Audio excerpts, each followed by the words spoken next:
Authentic kacchi biryani অনেকেই শিখতে চেয়েছেন, আগে কখনো এরকম ভাবে রেসিপি দেইনি। আজ একদম সিক্রেট একটা রেসিপি আপনাদের সাথে শেয়ার করব। নামি দামি ব্র্যান্ডে কিভাবে করে এত সুন্দর সুস্বাদু গ্রান যুক্ত কাচ্চি বিরিয়ানি গুলো তৈরি করে, এরকম একটা রেসিপি যদি আপনারা না দেখেন তাহলে খুবই মিস করবেন। তাই আর দেরি কেন, এখনই শিখে রাখুন। প্রথমে আমার এখানে বড় বড় সাইজের আলু কেটে ভালো করে ওয়াশ করে নিয়েছি, তারপরে একটু ফুড কালার দিয়ে লবণ দিয়ে ভালো করে মাখিয়ে নিয়েছি। তারপরে আমার এখানে 4 কেজির মতো বাসমতি চাল ধুয়ে ভিজিয়ে রেখেছি। আমার এখানে 5 কেজির মতো খাসির মাংস আছে। 1 কেজিতে 15 থেকে 16 পিস করে কেটে নেওয়া, আপনারা চাইলে বড় পিসও করে নিতে পারেন। তারপরে আলুটা খুবই সুন্দর করে আমি ফ্রাই করে নিয়েছি। এখন একটা হাঁড়ির ভিতরে মশলা দিয়ে দিব। ফার্স্টে এখানে 1 কেজির মতো টক দই দিয়ে দিলাম। তারপরে দিয়ে দিলাম 200 গ্রামের মতো টমেটো সস।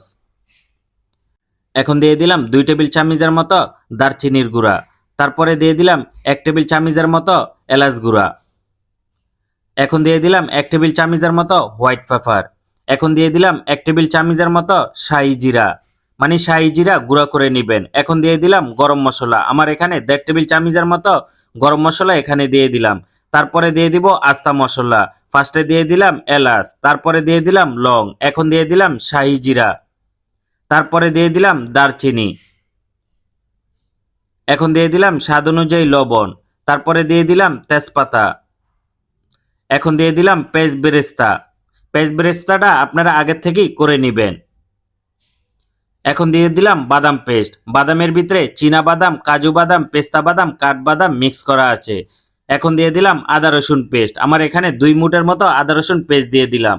এখন দিয়ে দিব সয়াবিন তেল, আমার এখানে 1 থেকে 1.5 লিটারের মতো সয়াবিন তেল দিয়ে দিব। আমি যেই পেঁয়াজ বেরেস্তা করেছি, যে তেলটা দিয়ে, এই তেলটাই মূলত এখানে ব্যবহার করেছি। এখন দিয়ে দিলাম মরিচের গুঁড়ো, আমার এখানে 3 টেবিল চামচের মতো মরিচের গুঁড়ো এখানে দিয়ে দিলাম। তারপরে এই মশলাটা খুবই ভালো করে মিক্স করে নিব। এখন দিয়ে দিলাম চিকেন পাউডার। চিকেন পাউডারটা আপনারা চাইলে দিতে পারেন, নাও দিতে পারেন। এখন আরেকটু স্বাদ অনুযায়ী লবণ দিয়ে দিলাম, পাশাপাশি অল্প একটু চিনি দিয়ে দিলাম। তারপরে অল্প একটু আবারও গরম মশলা এখানে অ্যাড করে দিলাম। তারপরে মশলাটা ভালো করে মিক্স করে এখানে মাংসটা দিয়ে দিলাম। মাংসটা দেওয়ার পরে মশলার সাথে মাংসটা ভালো করে মিক্স করে নিব। এখন একটা কড়াইয়ের ভিতরে এখানে 1.5 লিটারের মতো পানি দিয়ে দিলাম। তারপরে এখানে গুঁড়া দুধ দিয়ে দিলাম প্রায় 200 গ্রামের মতো। তারপরে দিয়ে দিলাম এখানে ঘিটা অবশ্যই বেশি দিবেন। এখন দিয়ে দিলাম কেওড়া জল, তারপরে স্বাদ অনুযায়ী লবণ দিয়ে এই দুধটা ভালো করে মিক্স করে নিয়েছি। এখন একটা বলের ভিতরে আবারও গুঁড়া দুধ নিয়ে নিলাম।